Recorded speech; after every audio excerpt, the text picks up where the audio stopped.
बात है रामपुर नामो एक गांव की। उधर एक बूढ़ी दादी रहता था। दादी का नाम था कमला। दादी का 3 पोते थे। एक का नाम था रमेश, दूसरे का नाम था रामू और सबसे छोटे पोते का नाम था मोहन। तीनों ही पढ़ने में लिखने में सक्षम थे और बुद्धिमान भी थे और तीनों पोते का शादी भी हो गया था। एक दिन दादी ने रमेश से बोली, रमेश बेटा, तुमसे एक बात करनी थी। बोलो दादी, क्या बात करनी थी? रमेश बेटा, कुछ दिन से मेरा तबीयत ठीक नहीं है। मेरे घुटनों में दर्द है और मैं सही से चल भी नहीं पाता हूँ। तो काम से आते वक्त मेरे लिए कुछ दवाई लेके आना। और एक बात, मेरे कपड़े भी फट गया है, तो आते वक्त मेरे लिए कपड़ा भी लेके आना। ठीक है दादी, मैं काम से आते वक्त आपके लिए दवाई और कपड़े मैं लेके आऊंगा। ठीक है रमेश, तो याद करके लेके आना। अभी मैं चलता हूँ। ये बात बोल के कमला दादी वहाँ से चला गया। कमला दादी और रमेश की सारी बात, रमेश की बीवी गौरी सारी बात सुन लिया था। इसके बाद रमेश घर के अंदर चला गया।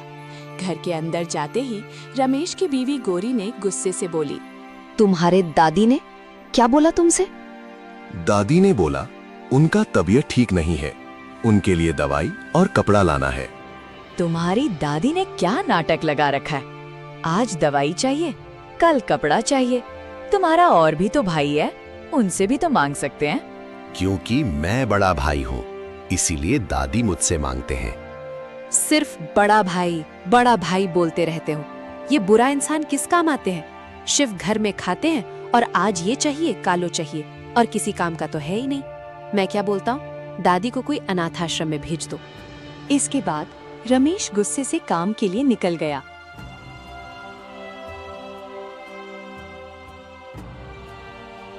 रमेश रास्ते से जा रहा था और मन में सोच रहा था, बीबी ने तो ठीक कहा, दादी तो किसी काम का है ही नहीं, तो उनको अनाथ आश्रम भेज देना ही सही रहेगा और हमारे ऊपर बोझ बन के रह रहा है। इसके बाद शाम को रमेश घर लौटा और दादी ने बोली, रमेश बेटा, मेरा दवाई और कपड़ा लाया तूने? ओहो दादी, मैं तो लाना ही भूल गया, मेरे को याद नहीं था। मैं कल काम से आते वक्त ले आऊंगा।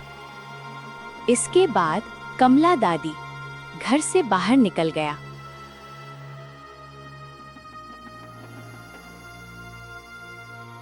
तभी रमेश की बीबी गौरी ने बोली, आपने ठीक किया, ये बूढ़ा इंसान तो किसी काम का है ही नहीं।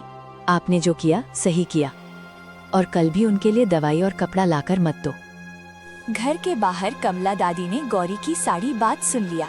इसके बाद कमला दादी रोते हुए अपने कमरे में चला गया और किसी से कुछ नहीं कहा। अगली सुबह कमला दादी रामू के घर गया।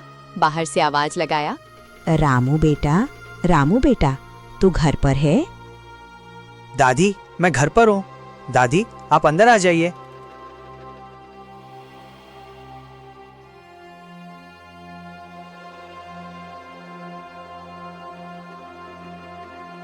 बोलो दादी, आज आप मेरे घर पे आए हो, क्या काम था आपका?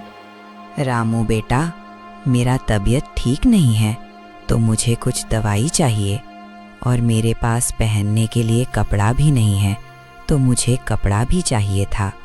दादी, मैं क्या बताऊं, मुझे आप काम भी नहीं मिल रहा है, काम भी कम हो गया है।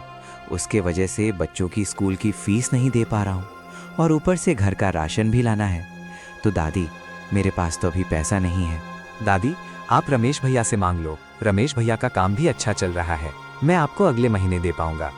ठीक है रामू बेटा, मैं रमेश से जाके मांगता हूँ। इसके बाद दादी निराश होके वहां से चला गया।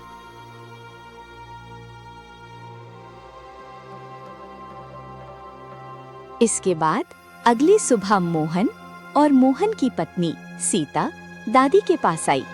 दादी निराश होके बैठा था। इसके बाद मोहन ने बोली, दादी, आपको क्या हुआ? आप ऐसे निराश होकर बैठे हो? क्या बताऊं मोहन बेटा, कुछ दिन से मेरा तबीयत ठीक नहीं है, खाने के लिए दवाई भी नहीं है। मैंने रमेश से बोला था दवाई लाने के लिए, रमेश भी लेके नहीं आया। इसके बाद रामू से बोला था लाने के लिए। रामू ने मना कर दिया, उसके पास पैसा नहीं है। अब मैं क्या करूं मोहन बेटा, मेरा तबीयत भी ठीक नहीं है और मेरे पास कपड़े भी नहीं हैं। ठीक है दादी, आप रोना बंद करो। मैं आपको दवाई और कपड़ा लाकर दूंगा।